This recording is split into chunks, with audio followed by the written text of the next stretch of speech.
gratuliere dir zu deinem 21. Geburtstage und wünsche dir von ganzem Augenblick. Augenblick. Die Geburtstagsrede halte ich. Bitte? Liebe Irene, liebe Gäste. Moment bitte, Moment, ja? Die Geburtstagsrede halte ich selbstverständlich. Was sagst du dazu? Ausgeschlossen. Du bist doch der Jüngste. Aber Du Kinder, kommst zuletzt dran. streitet euch doch nicht. Da sich die Herren doch nicht einigen können, ist es wohl am besten, wenn ich als Vater für uns alle spreche. Bravo. Ja. Liebe Irene, wir wollen keine großen Worte machen. Du weißt, wie sehr wir dich alle lieb haben. Deine 3 besten Freunde, ich. Wir wünschen dir also zum heutigen Tage alles Schöne und Gute. Danke. Wohlsein. Wohlsein. Prost, Irene. So. Und jetzt bekommt jeder von uns einen Geburtstagsgruß. Ah, endlich.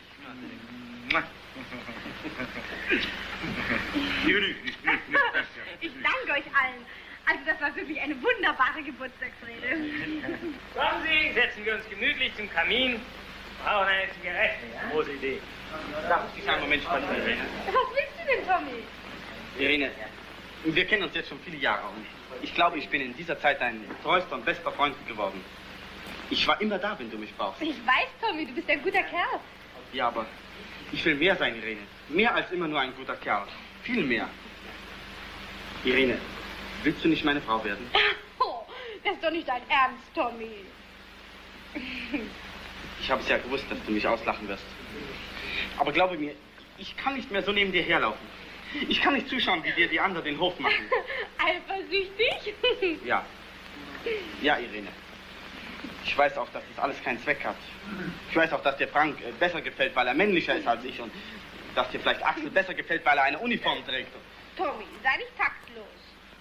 Irene, Thomas, was habt ihr denn so Geheimnisvolles miteinander zu flüstern? Wir kommen schon, Papa.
Nacht für Gespenstergeschichten, nicht?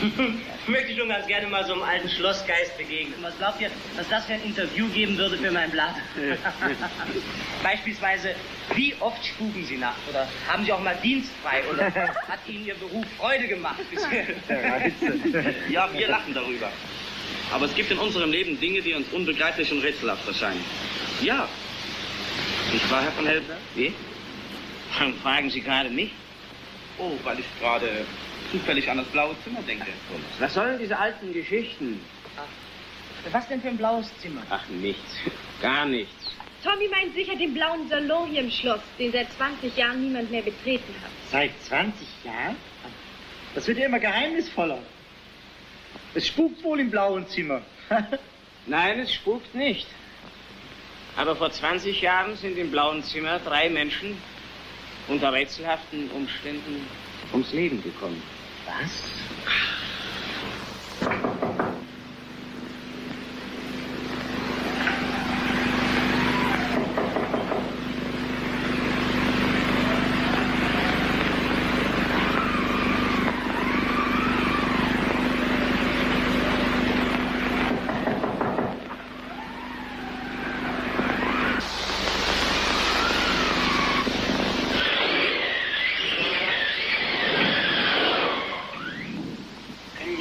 Es sind Gäste da. Musst du mich hier lassen, Paul? Das ist unmöglich. Kommen Sie wieder, wenn alles schläft.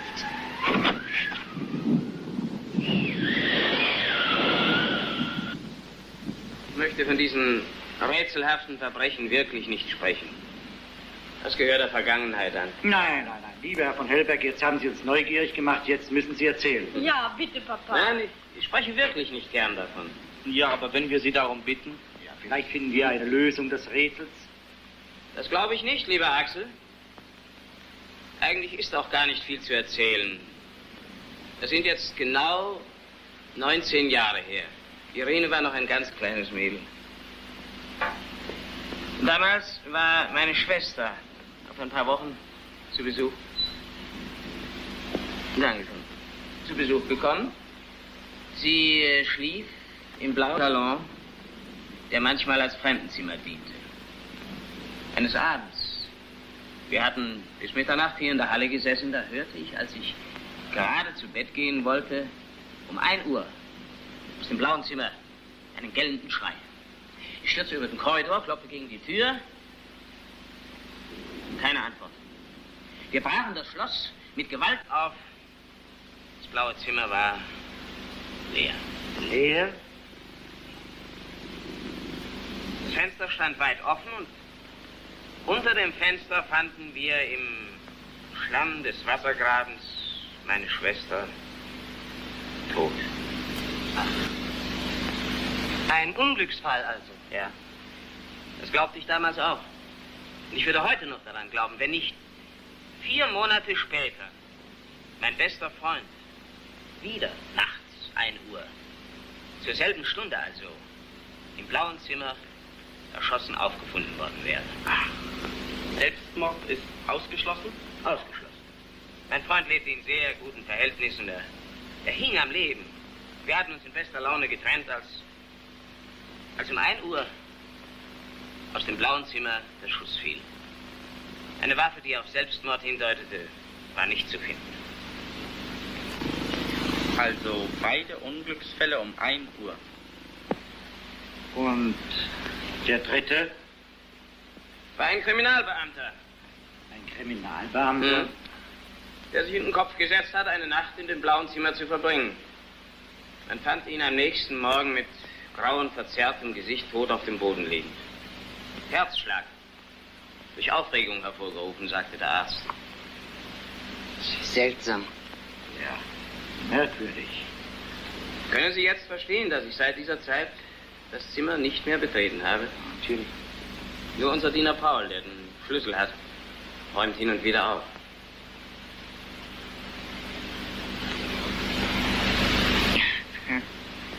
Herr Schatten, was ist denn plötzlich los? Wir sind doch auf keiner Beerdigung. Jetzt werde ich zur Abwechslung euch einmal eine Geschichte erzählen. Ja. Da.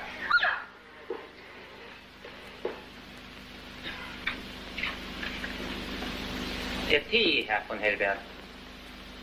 Mein Gott, bin ich erschrocken. Hammerkind. Das kommt von den alten Geschichten. Ach, reden wir von was anderem. Ja, sprechen wir davon, wie der Mann aussehen muss, den Irene einmal heiraten wird. Oh, gute Idee. Aber Kinder. Nicht ausweichen. Bitte. Irene, sag uns, wie der Mann aussehen muss. Ja, das ist eine schwierige Frage. Also, hübsch muss er natürlich sein. Hübsch! Tommy, geh raus.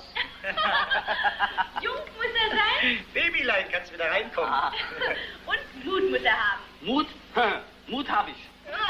Tommy Lein als mutiger Held. Jung Siegfried.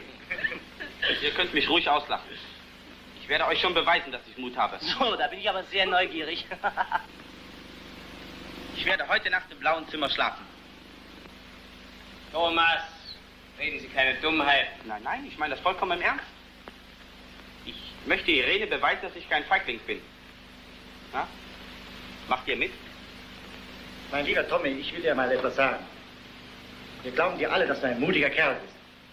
Aber was du da machen willst, das ist Blödsinn. Hast also Angst, ja? Lieber Junge, damit fängst du mich nicht. Du kannst mir glauben, ich habe in meinem Beruf schon manches Abenteuer erlebt. Aber lass ihn doch. Ich finde das sehr spannend. Es gibt einen guten Artikel für meine Zeitung. Also Tommy, ich mache auf alle Fälle mit. Also gut, machen wir den Scherz mit. Aber das ist ja Wahnsinn. Im Gegenteil. Ich mache einen Vorschlag. Na? Jeder von uns dreien wird eine Nacht im blauen Zimmer zubringen. Ich fange an. Ich bin der Jüngste. Gut. Aber eins müssen wir uns versprechen. Wenn einem von uns etwas zustößt, darf das den anderen nicht abhalten, die nächste Nacht im blauen Zimmer zuzubringen. Einverstanden? Gemacht. Ist das nicht ein furchtbarer Kindskopf? Ich habe also euer Wort. Hast du, mein Junge, hast du. Ist gerade 12:30. Paul, bringen Sie den Schlüssel vom blauen Zimmer. Hast du nicht wirklich, Herr Bräber? Ja, Sie sollen. Bitte tut es nicht. Also ich habe gewarnt.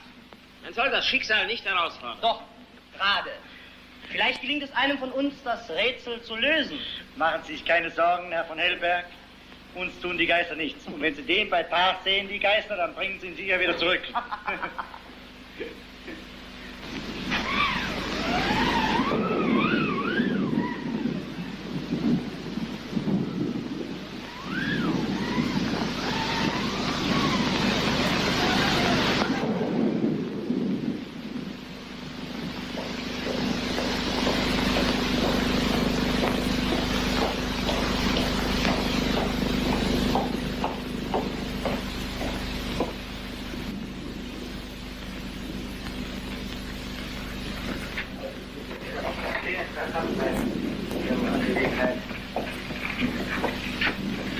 Aha, also hier ist diese Geisterbehausung.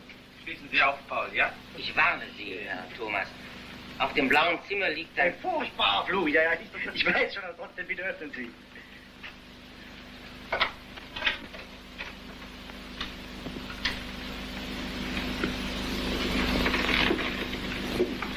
Machen Sie Licht, Paul.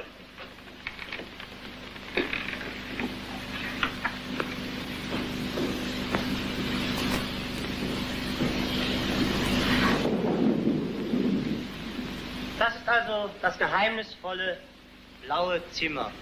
Sieht doch ganz wohnlich aus. Na, das ist ja schließlich Geschmackssache. Sagen Sie, Herr von Hellberg, Ja. das ist das Fenster, aus dem damals... Ja, es liegt etwa 10 Meter über den Schlossgraben. Hier, neben dem Spinett, lag mein Freund. Und fast an derselben Stelle fanden wir 2 Tage später den Kriminalkommissar. Nun sagen Sie, Herr von Hellberg, das war also vor... Ja. Wie unheimlich das klingt. War denn das Zimmer immer von innen verschlossen? Tja, das ist ja das Seltsame. Nicht die geringste Spur ließ auf die Anwesenheit einer zweiten Person schließen. Komisch.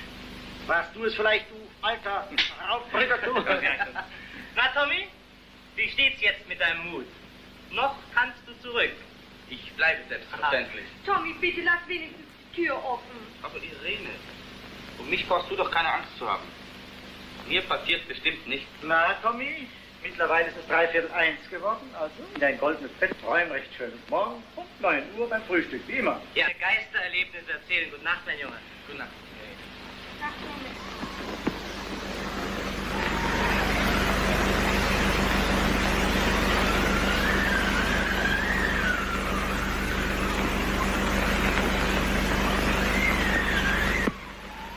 steht im blauen Zimmer. Der Wand im Morgenslack. Gib ihm ein Zeichen.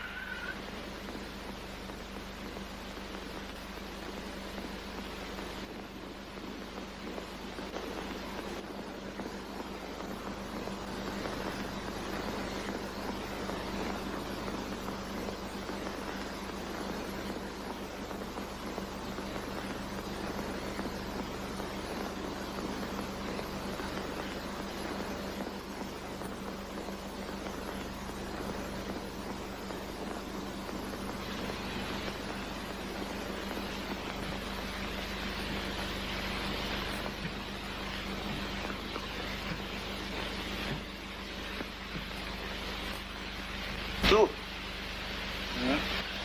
Axel. Ja, was denn? Hörst du? Tommy.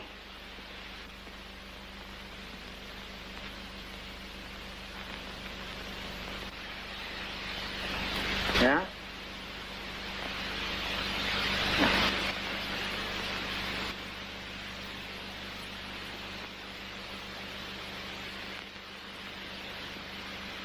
du.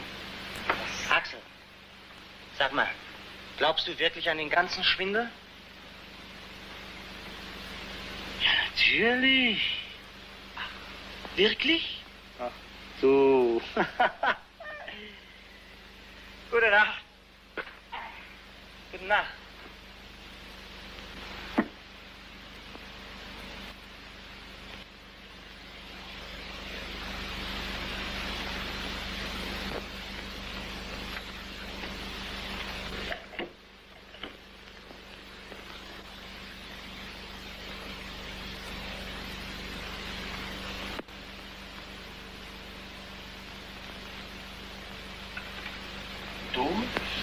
Tommy, ich hab's in meinem Zimmer nicht mehr ausgehalten. Ich hatte plötzlich so furchtbare Angst. Aber Irene. Doch, Tommy, ich fühle, dass sich etwas vorbereitet. Etwas ganz Entsetzliches. Bitte, Tommy, bleib heute Nacht nicht in diesem Zimmer. Das geht nicht. Warum nicht? Weil mich doch sonst die anderen auslachen würden. Aber das wäre mir ganz egal. Wenn ich wüsste, dass du Angst um mich hast. Weil du mir doch näher stehst als all die anderen Menschen. Du, wenn ich das wüsste, ich... Tom! Verzeih. Ich bleibe selbstverständlich. Gute Nacht, Tommy. Gute Nacht, Irene.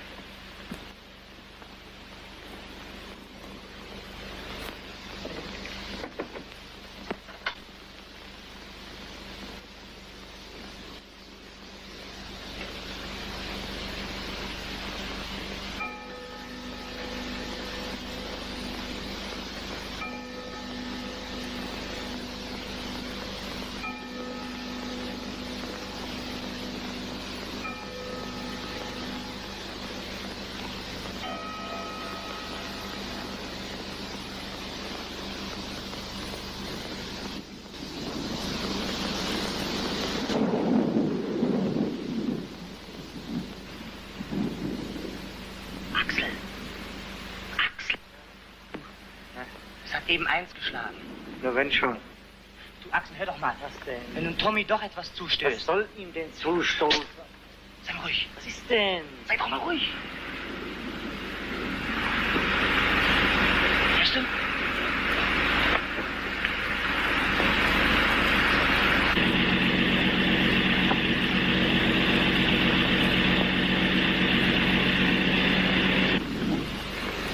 Ist ja merkwürdig. Was denn? Hellbergs Auto ist eben fortgefahren. Was? Mitten in der Nacht? Ja. Was das wohl zu bedeuten hat. Ja. Das wirst du ja morgen früh erfahren. Du, was denn? Ist nichts mehr zu hören. Nein. Wahrscheinlich schläft Tommy schon. Jedenfalls besser als ich. Na, also gute Nacht, du schlaf endlich.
dummen Witze.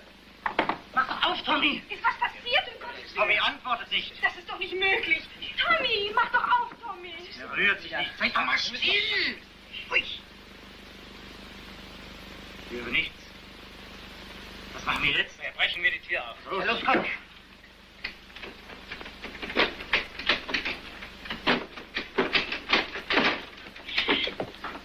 Sehr.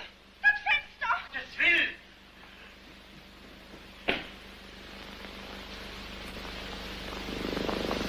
Könnt ihr das verstehen? Das Fenster war doch gestern Abend geschlossen. Genau wie damals. Dabei geht doch alles mit rechten Dingen zu und es kann doch nur ein Unglücksfall geschehen sein. Ja, aber wie? Ja, aber wie? Vielleicht hat Tommy gestern Abend Angst bekommen, das Fenster geöffnet und sich zu weit hinausgelehnt. Ich werde sofort den Fluss absuchen lassen. Ich komme mit, Herr Felder. Axel, ist das nicht entsetzlich? Unser armer Tommy. Beruhig dich, Irene, wir müssen ja Tommy finden.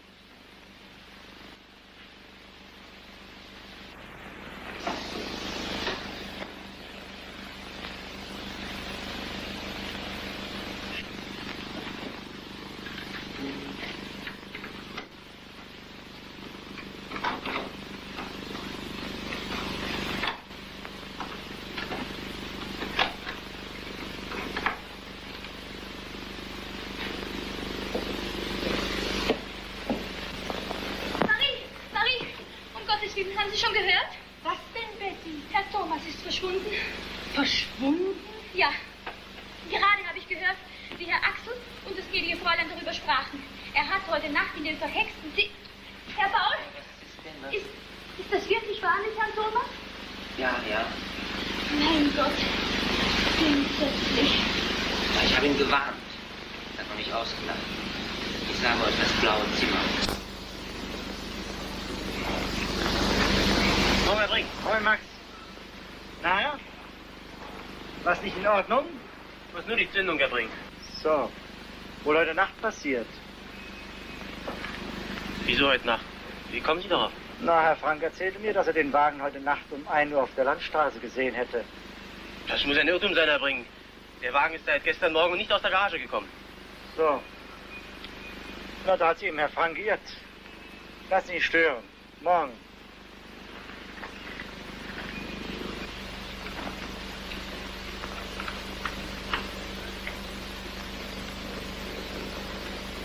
Warten Sie hier.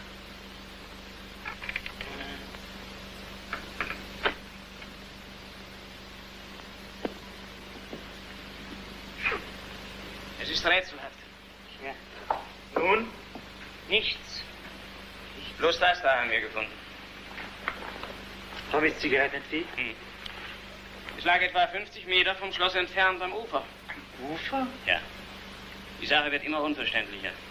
Ob wir nicht doch lieber die Polizei benachrichtigen?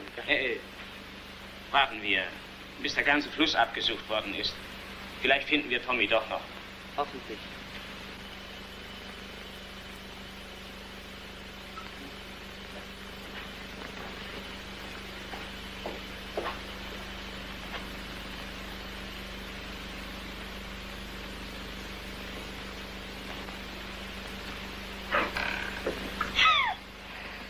Weißt, ich kann an einen bloßen Unglücksfall nicht glauben. Rede! Los!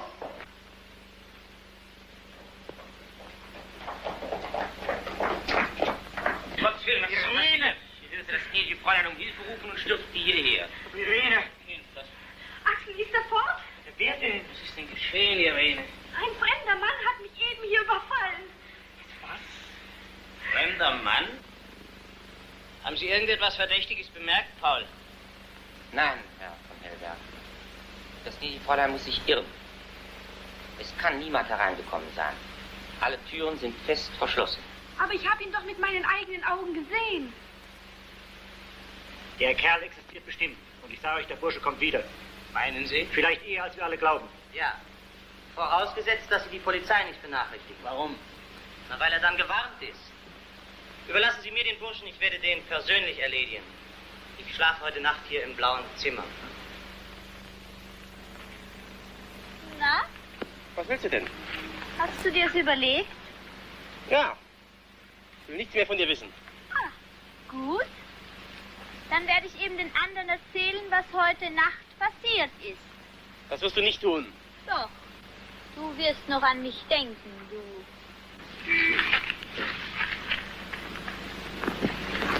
Kanaille.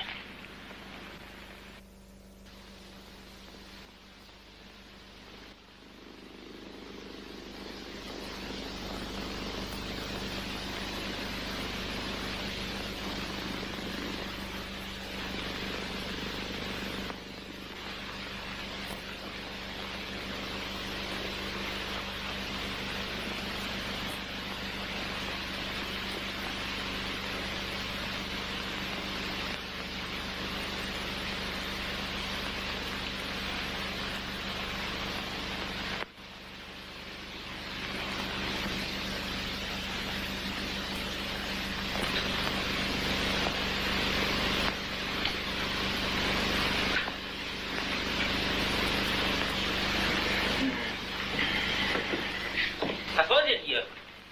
Was haben Sie hier rumzuschnüffeln? Verzeihung, Herr Paul, ich wollte nur... Ja, ist schon gut. Gehen Sie schlafen.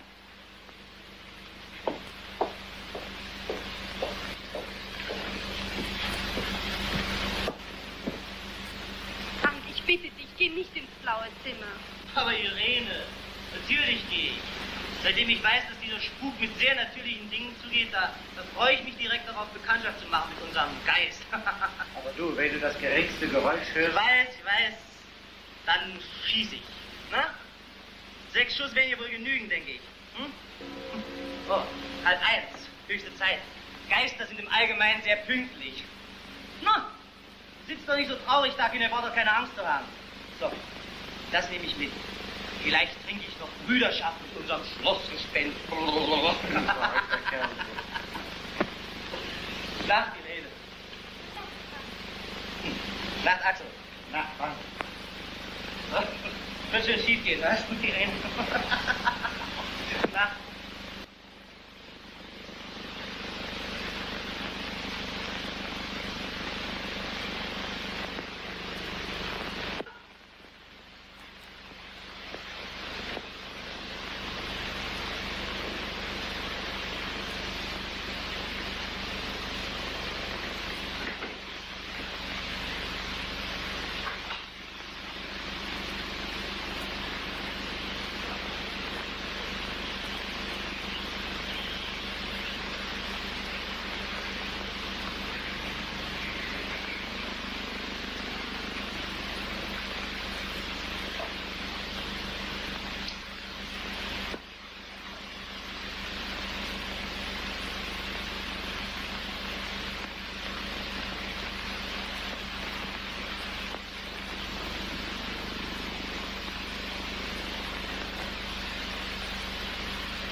Willst du nicht schlafen gehen, Irene?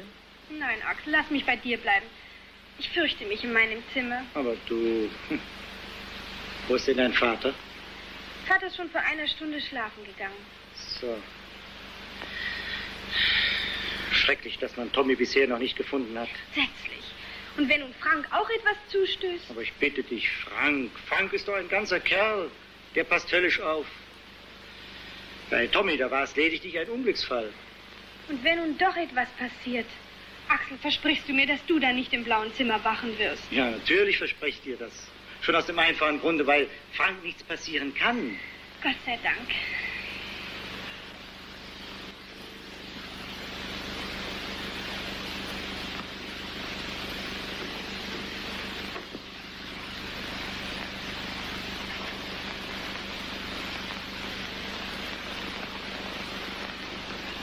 Axel, willst du wirklich die ganze Nacht hier bleiben?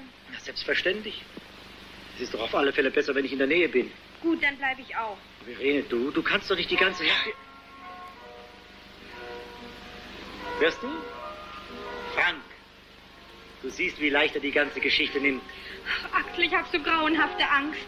Geh, hol doch Frank zurück. Ich soll Frank zurückholen, aber Irene, wir lachen uns alle aus.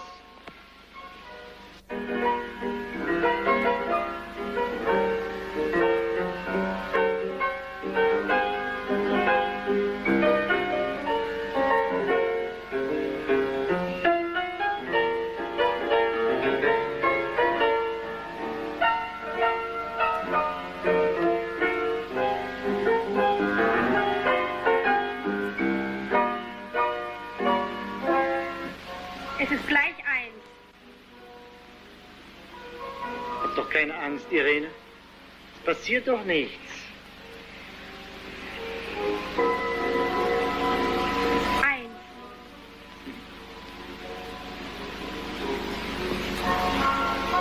Na? Ist doch alles in bester Ordnung. Irene.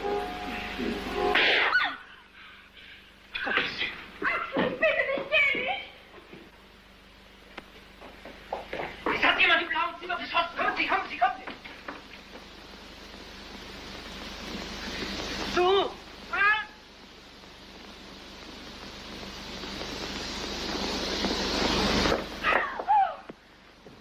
Komm, Irene, bitte bleib draußen. Ich bitte dich.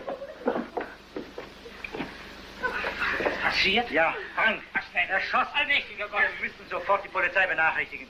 Paul, verbinden Sie mich mit Kriminalkommissar Schuster? Ich komme gleich nach und spreche selbst mit Ihnen. Also bitte gehen, ich komme sofort.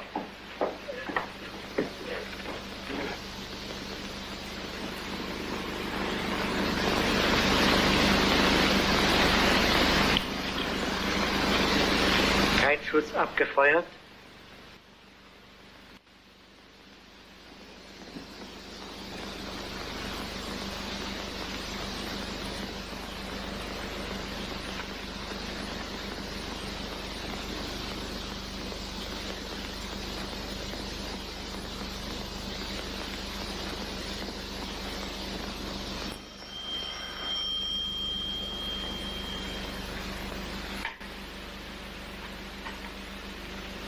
Hallo, ihr Kriminalpolizei? Hallo, hier Trink. Ist dort Kriminalkommissar Schuster? Nein, ich muss Herrn Kriminalkommissar Schuster persönlich sprechen. Kommissar Schuster kommt erst um 6 Uhr früh zurück. Um was handelt es sich denn? Mord? Wo? Schloss Hellberg? Ich werde Kommissar Schuster benachrichtigen, sobald er eintrifft. Ich denke, dass er gegen 9 Uhr bei Ihnen sein kann. Danke. Schuster kommt. Gott sei Dank. Kennen Sie ihn? Ein ausgezeichneter Beamter. Na, hoffentlich befreit er uns von diesem entsetzlichen Spuk. Was ist das? Mein Gott, da. Da. Es klingelt jemand im blauen Zimmer. Nicht möglich. Ich habe das selbst abgeschlossen. Aber hören Sie ihn nicht? Kommen Sie, Paul. Na, bitte, bitte, bitte, bleiben Sie.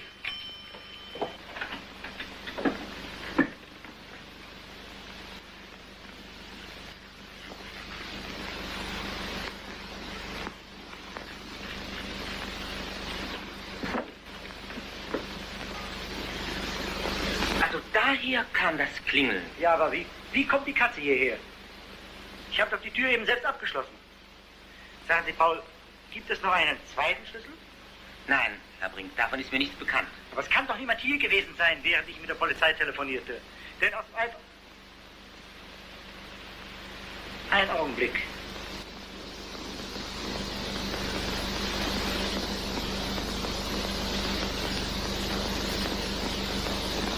Ah.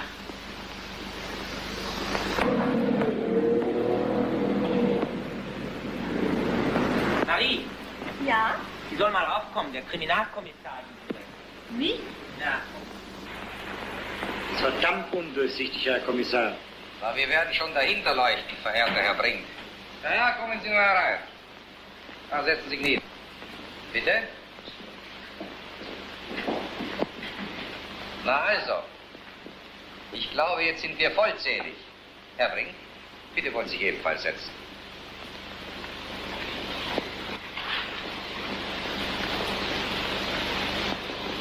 Wer hat den Toten zuerst gesehen? Und der Diener Paul. Später kam Freundin Irene dazu. Wo waren Sie, wie der Schuss fiel? Hier in dieser Halle. Ich saß mit Freundin Irene dort drüben in der Rauchecke. Und wann hörten Sie den Schuss? Ein paar Sekunden nach 1. Danke. Der Diener, bitte. Sie haben den Schuss auch gehört. Jawohl. Da kommen Sie näher. Wo waren Sie, als der Schuss fiel? In meinem Zimmer. Ich wollte gerade schlafen Wo gehen. befindet sich Ihr Zimmer? Im anderen Seitenflügel. Danke, Sie können sich setzen. Hören Sie mal, Krieger.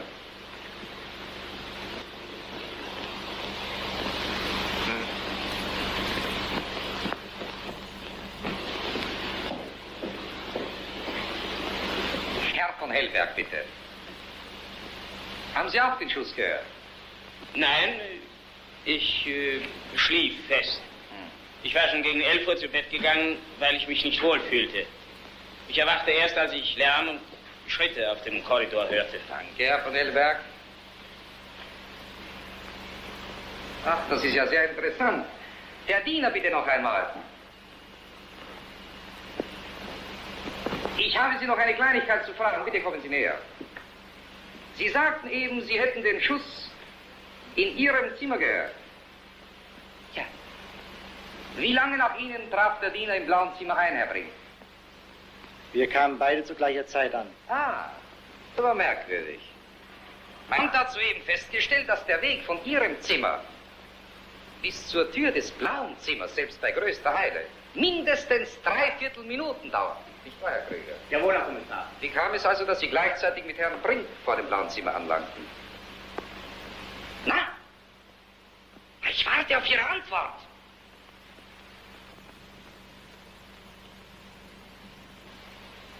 Na, dann will ich Ihnen die Antwort geben, mein Lieber. Sie waren nämlich gar nicht in Ihrem Zimmer, als der Mord passierte. Stimmt's? Ja, na sehen Sie. Wo waren Sie also um 1 Uhr nachts? Ich war auf dem Korridor. Ich wollte noch einmal genau nachsehen, ob auch alle Fenster fest verschlossen waren. Um 1 Uhr nachts? Das ist ja hochinteressant. Früher war wohl gar keine Gelegenheit dazu. Ja, durch das Verschwinden des Herrn Thomas. Ich meine, ich konnte nicht schlafen und Sie konnten nicht schlafen, Sie Ärmster. Nur dann setzen Sie sich nieder. Das Hausmädchen Marie, bitte. Herr Kommissar, ich habe überhaupt nichts gehört. Ich habe ganz fest geschlafen. Ich habe Herrn Frank bestimmt nicht erschossen, Herr Kommissar. Ja, ja, schon gut. Heulen Sie nur nicht gleich los. Ich fresse Sie ja nicht. Der Chauffeur, bitte. Haben Sie den Schuss gehört? Nein, ich schlief bereits um diese Zeit. Außerdem hätte ich den Schuss gar nicht hören können, weil die Chauffeurwohnung viel zu weit vom Schloss entfernt ist. So, noch eine Frage. Wo waren Sie in der Nacht, als Herr Thomas Brandt im blauen Zimmer schlief? In meinem Zimmer, Herr Kommissar. Herr Brink hat mir aber vorhin erzählt, wie sein Freund beobachtet hätte, dass der Wagen um 1 Uhr nachts die Garage verließ. Na, ich warte auf Ihre Antwort. Ich weiß davon nichts, Herr Kommissar. Glauben Sie ihm nicht, Herr Kommissar. Er lügt. So, Sie scheinen ja genau orientiert zu sein. Kommen Sie mal her, mein Kind. Na also, was haben Sie mir zu sagen? Ich habe genau gesehen, dass er heimlich mit dem Wagen weggefahren ist. Das ist nicht wahr. Natürlich ist das wahr. Ich stand hier direkt hinter der Garagentür und konnte alles beobachten. Du lügst ja. Du lügst. Na, Moment mal, nur Ruhe. So geht das ja nicht. Einer von euch beiden lügt. Ich weiß nur nicht, wer besser lügt. Er, Herr Kommissar. Ich habe ihn genau gesehen. Und wie ich ihm das draußen auf dem Korridor gesagt habe, da hat er mich gepackt und geschüttelt. Ja, Ruhe, Ruhe. Wann war denn das? Eben, vor 5 Minuten, als wir hier hereingingen. Mir tut jetzt noch alles weh. So hat er mich geschüttelt. Herr Kommissar, ich muss Sie herzlich bitten, dass Sie... Augenblick.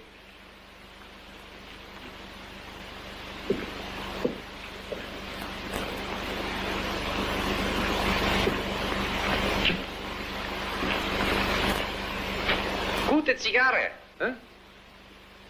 Schmeckt schön. Hä? Gehört Ihnen? Jawohl. Ja.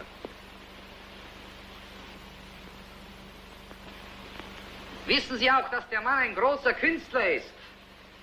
Er hat es nämlich fertiggebracht, sie zu würgen und zu schütten, ohne dass ihm auch nur ein Stäubchen von der Zigarrenasche heruntergefallen ist. Warum haben Sie also gelogen? Warum verdächtigen Sie diesen Mann?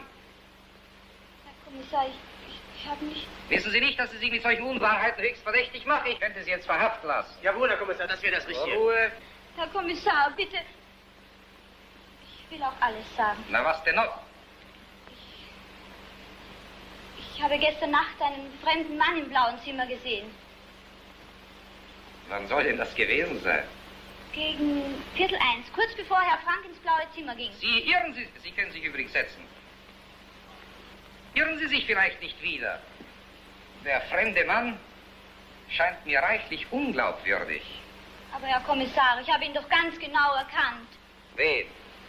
Na, raus, raus mit der Sprache. Der fremde Mann, der gestern Nacht im blauen Zimmer war, der war nämlich nicht allein. Und Sie kennen den anderen, der bei ihm war? Wer war es denn? Haben Sie meine Frage nicht gehört? Ist er vielleicht hier? Wo denn?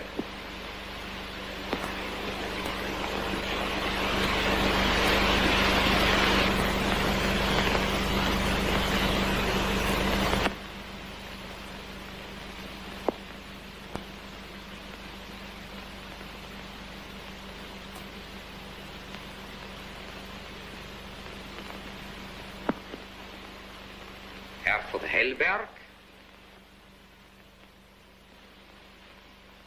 Stimmt das, Herr von Hellberg? Nein, Herr Kommissar. Das Mädchen lügt. So. Können Sie sich übrigens setzen. Lügt. Sie sind also um 11 Uhr schlafen gegangen. Jawohl, Herr Kommissar. Und erst durch den Lärm aufgewacht. Ja. Wann kamen Sie ins Mordzimmer? Das kann ich Ihnen nicht mehr so genau sagen. Ach, pardon, Herr von Hellberg. Sie kamen doch ganz kurz nach uns ins blaue Zimmer. So. Na, was hat der Herr von Hellberg an? Wieso?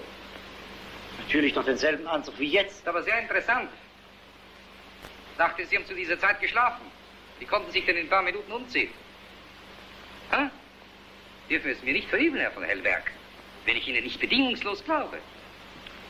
Dagegen kann ich mich nicht wehren, Herr Kommissar. Ich muss Sie jedenfalls alle dringend ersuchen, das Schloss bis auf Weiteres nicht zu verlassen. Telefonieren Sie bitte um weitere Beamte. Jawohl, Herr Kommissar. Danke, meine Herrschaften, Sie können gehen. Sie bleiben.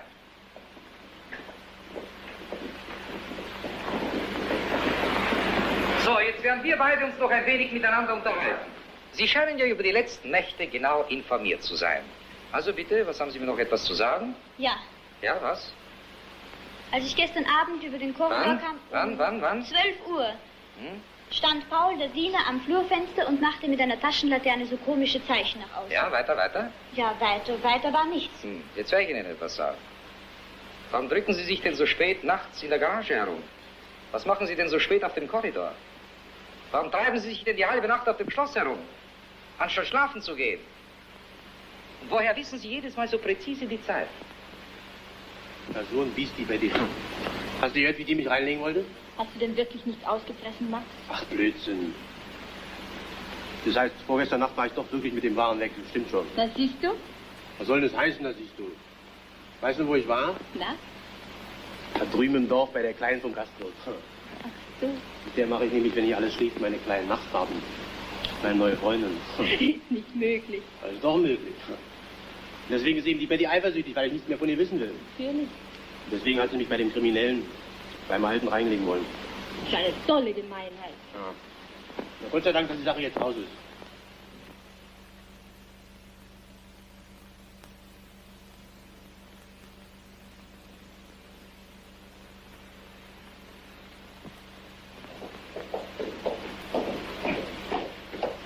Welches Fenster war es also? Hier stand Herr Paul. Ah.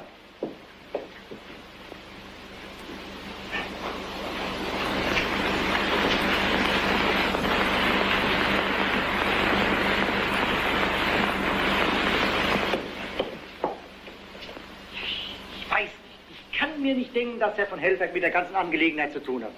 Der Gedanke ist geradezu absurd. Mit inneren Stimmen und Gefühlen kann die Polizei nicht arbeiten, mein lieber Herr Brink. Ja, während ich mit der Polizei telefonierte, stand doch Herr Hellberg neben mir.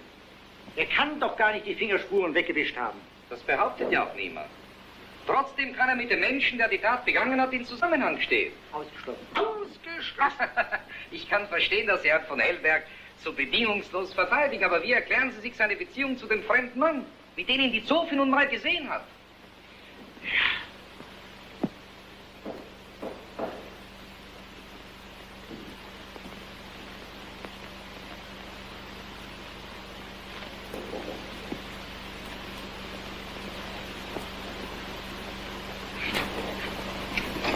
Loslassen!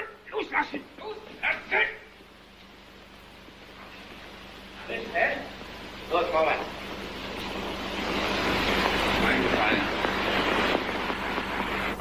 Ja, aber wie ist die Katze hierher gekommen? Ich hatte doch den Schlüssel in der Tasche. Durch die Luft kann sie doch nicht geflogen sein. Ja, ganz einfach. Es existiert eben noch ein zweiter Schlüssel. Ja, aber wer hat denn den? Ja, wer hat denn den? Wenn ich das wüsste, Herr Brink, brauchte ich jetzt nicht vor Ihnen zu knien. Gell? Ja, Herr Kommissar. Na, nur herein mit ihm.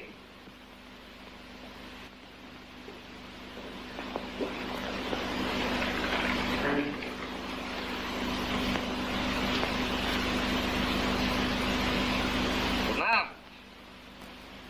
Holen Sie Herrn von Hellberg, Fräulein Irene und die Zofe her. Jawohl, Herr Kommissar. Setzen Sie sich. Danke. Ich stehe lieber. Ganz wie Sie wünschen. Was wollten Sie hier im Schloss? Das möchten Sie wohl gerne wissen, was? Haben Sie meine Frage nicht verstanden? Verstanden schon. Aber ich werde Ihnen nicht darauf antworten. Na, ich werde Sie schon zum Sprechen zwingen. Da kommen Sie nur näher, meine Herrschaften. War das der Mann, der mit Herrn von Hellberg aus dem blauen Zimmer kam? Ja, das ist ja der Mann, der mich überfallen hat. Ich muss Sie jetzt bitten, Herr von Hellberg, mir über die Beziehungen zu diesem Menschen reinen Wein einzuschenken. Und wenn ich mich weigere? Dann muss ich Sie als Mitwisser der beiden Verbrechen verhaften lassen. Also, ich warte auf Ihre Antwort. Ja. Es hat ja doch keinen Zweck mehr. Also gut, ich werde reden. Nein. Doch. Kann ich Sie 5 Minuten allein sprechen? Herr Ja, Kommissar? bitte. Darf ich die Herrschaften bitten, das Zimmer zu verlassen? Passen Sie Krüger auf diesen Mann auf. Also, was haben Sie mir zu sagen? Was ich Ihnen sagen will, das hat mit den beiden Verbrechen auch nicht das Geringste zu tun. Der Mann, den Ihr Beamter eben mitgenommen hat, ist mein Bruder. Was? Ja. Und noch mehr. Er ist auch der richtige Vater von Irene. Ist das wahr? Ja. Mein Bruder ließ seinerzeit nach dem Tode seiner Frau, Irene als Kind, mittellos zurück. Ich erzog sie als meine Tochter. Und nur nach 20 Jahren wendete er sich total heruntergekommen an mich und bat mich um Geld. Und zwar hier im blauen Zimmer. Nur unser Diener Paul wusste davon. Und wie erklären Sie sich den Überfall auf Ihre Tochter? Überfall? Nein, Herr Kommissar. Sein Herz ist mit ihm durchgegangen, als er nach 20 Jahren sein Kind wiedersah. Ja, sagen Sie, Herr von Hellberg, warum haben Sie mir das nicht alles früher schon gesagt? Warum erst jetzt? Bitte sehr, Herr Kommissar. Ich verstehe wirklich. Naja, es war ja auch nur so ein momentaner Gedanke von mir. Ja, ich werde die Angelegenheit üben. Dann kann ich also gehen. Bitte? Ich möchte Sie bitten, zu niemandem, vor allem aber nicht zu meiner Tochter, zu Irene darüber zu sprechen. Selbstverständlich, selbstverständlich. Na? Schwindel. Tja. Axel, glaubst du wirklich, dass Vater mit der furchtbaren Sache zu tun hat? Ich kann es mir nicht denken, Irene. Papa! Gott sei Dank. Was denn, Kind? Mach mich nicht nervös. Komm. Komm, ich möchte mich hinlegen, schlafen und nichts mehr denken. Etwas Neues, Herr Kommissar? Tja, Hellberg hat zwar eine Erklärung abgegeben. Na und? Mir kommt die ganze Geschichte ein bisschen sehr romantisch vor. Ich habe das Gefühl, der Mann ist nicht aufrichtig. Sie halten Hellberg also für schuldig? Jedenfalls weiß er mehr, als er sagt. Hören Sie, Herr Kommissar, Ja? ich habe mir die Sache überlegt. Ich werde heute Nacht doch im blauen Zimmer schlafen. Was? Ja, Sie wollen wirklich? Ja, ja. Ich will und muss der Sache auf die Spur kommen. Das lässt mir keine Ruhe. Und wenn ich selbst dran glauben müsste. Ja. Ist Hellberg wirklich schuldig? Wie Sie annehmen, Herr Kommissar? Ach Gott. Dann passiert heute Nacht nichts, Wieso? weil er gewarnt ist. Hm. Haben wir es aber mit einem dritten, unbekannten Gegner zu tun? Dann kommt er heute Nacht mit Bestimmtheit wieder. Möglich. Aber Sie wissen, dass Sie sich in höchste Lebensgefahr begeben. Ja, gewiss. Passen Sie mal auf. Ich habe eine Idee. Na? Hören Sie mir einen Augenblick zu. Bleiben also unten in meinem Zimmer. Ja. Ihre Beamten sind offiziell nach Hause geschickt worden? Vor einer Stunde. Hoffentlich sind unsere Vorbereitungen nicht umsonst. Das Haus ist umstellt. Ja, wir müssen eben Geduld haben. Einmal wird unser Gegner schon in die Falle laufen. Also, gute Nacht. Gute Nacht. Vorsicht. Natürlich.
Zwei Minuten vor 1.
Flucht doch mal, kein Mensch hier.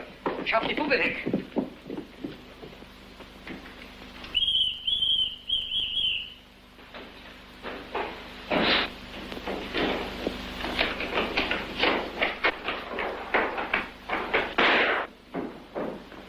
Es war ganz in der Nähe, schon wieder. Wir müssen die Wand durchbrechen. Ruhe! Herr Kommissar, Herr von Hellberg ist aus deinem Zimmer verschwunden. Verdammt nochmal, sofort 3 Mann weg. Das ganze Haus durchsuchen.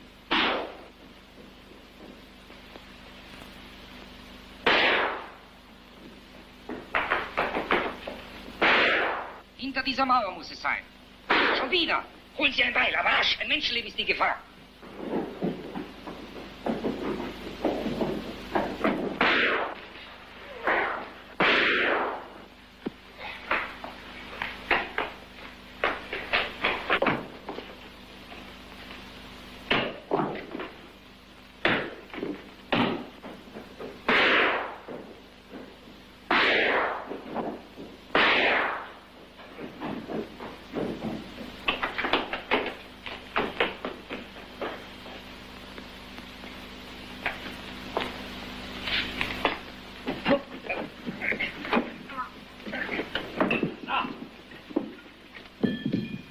Hier, die anderen vorwärts.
Das wirst du alles nicht verstehen, Irene.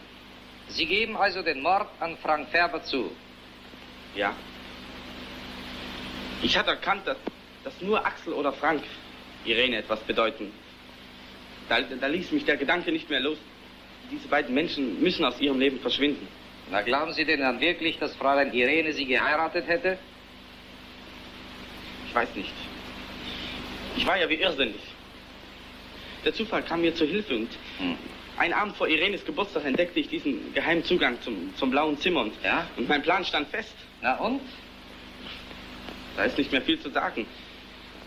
Ich brachte am Abend das Gespräch auf das blaue Zimmer und nutzte den Aberglauben aus und ich machte den Vorschlag, dass jeder von uns eine Nacht in diesem blauen Zimmer schlafen sollte. Ja, und auf diese Weise wollten Sie sich Ihrer Nebenbuhler entledigen.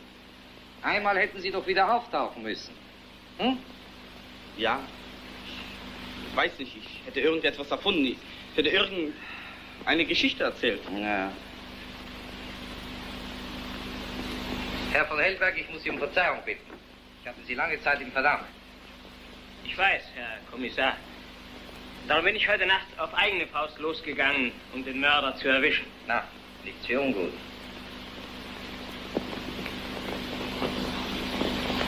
Na los, vorwärts. Axel, ich kann es nicht fassen. Doch nicht möglich. Glaub mir, Irene, er ist ein unglücklicher Mensch. Er weiß ja Gott sei Dank nicht, was er getan hat.